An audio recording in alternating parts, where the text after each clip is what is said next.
Great harm has been done to us. We have suffered great loss. And in our grief and anger, we have found our mission and our moment. On basic questions about American exceptionalism, the Republicans are united and the Democrats are divided. And I'm talking now about the politicians and about the voters of both parties. American exceptionalism. That's the idea that this country is special and unique. A shining city on a hill, as Ronald Reagan used to refer to it. A country that is there, as John Winthrop, the Puritan, thought, to show an example to the rest of the world. And certainly great American political leaders of both political parties have been American exceptionalists. Abraham Lincoln called America the last best hope on earth. Theodore Roosevelt, a Republican, Franklin Roosevelt, a Democrat, they were both united in a belief in American exceptionalism. President Eisenhower, President Kennedy, definitely believers in American exceptionalism. America's purpose is more than to follow a process. It is to achieve a result, the end of terrible threats to the civilized world. If we wait for threats to fully materialize, we will have waited too long. I will never hesitate to use force when it is required.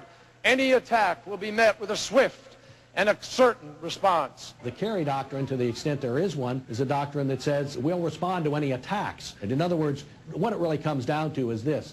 The president, and oddly enough, Hillary Clinton and some other Democratic senators believe that terrorists must be preempted on their home grounds. They must be stopped. They must be attacked before they attack us. John Kerry rejects preemption and believes that we can deal with terrorists through intelligence and law enforcement and really shouldn't be so aggressive in going after them, and basically will respond when they attack.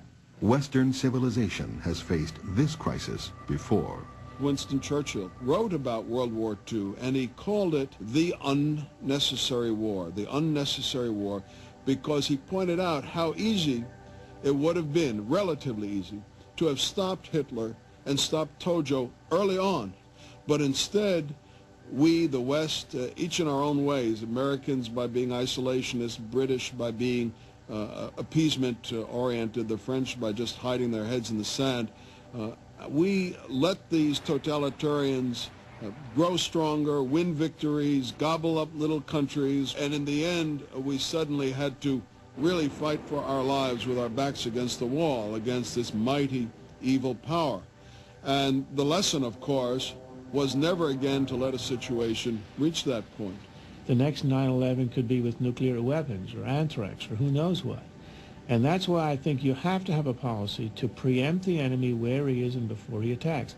I will never hesitate to use force if necessary to repel any attack to protect our country. That is a deep division between the Republican and Democratic approach, between the Bush approach, which is to be unilateral if necessary, and preemptive if necessary in a world of post-9/11. By joining the community of nations, we will go back to the United Nations and we will turn over a new chapter in America's relationship with the world.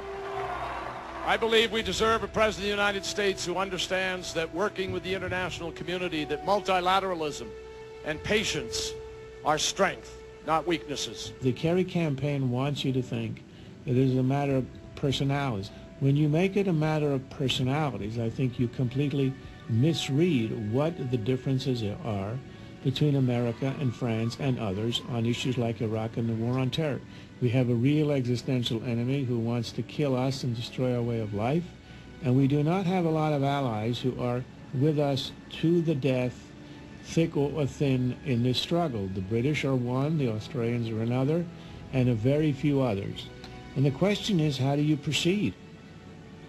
And the Bush innovation was to say, A, we proceed on our own and with the coalition of the willing if necessary, and B, we are prepared to preemptively attack our enemy before he attacks us. We're paying a terrible price for it now, but I think that it's a short-term, short-run, smaller price than we would have paid in comparison to what would have happened if we'd not taken that action that we took.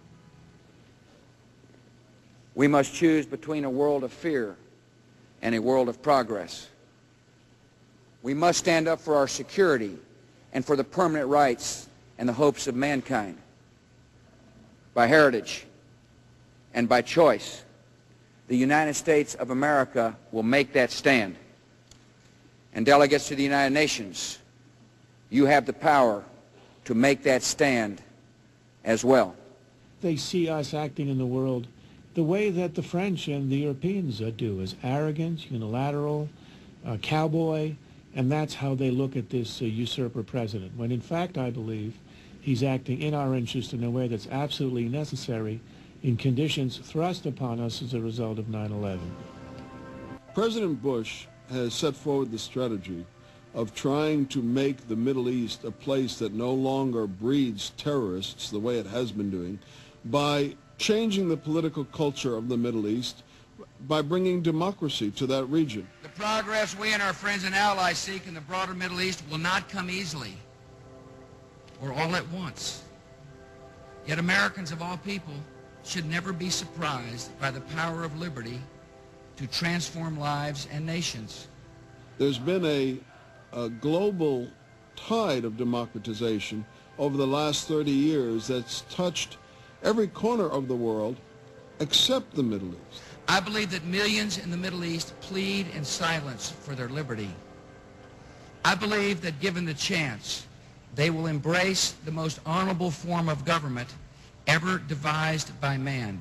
With the liberation of Afghanistan and Iraq, there's already a big ripple effect all through the Middle East, and you see pro-democracy movements now in places where they never existed before. I think the first pro-democracy demonstration in history was held in Saudi Arabia shortly after the fall of Saddam, and we have similar movements now in Egypt and Morocco and Jordan and Syria and so forth. So it is spreading. So on behalf of the people who said that the fall of Saddam would then be a major marker along the road to democratic revolution throughout the Middle East, there's plenty of evidence to support that. Do you believe in anything strongly enough? Most people of faith go to bed saying, I'm proud of our president. I think that he is just the right man at the right time who's come to the kingdom for such a time as this.